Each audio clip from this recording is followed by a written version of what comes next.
this is the reason why we don't leave the baby figs on the branches over winter.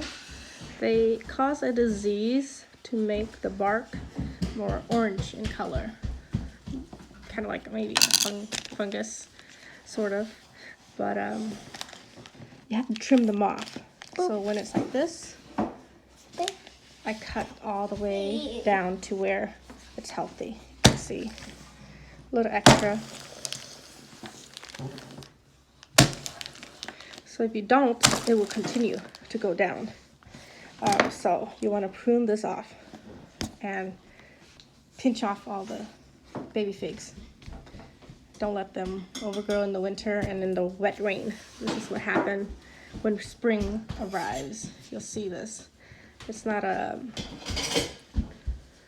frost burn, but it's from these baby figs.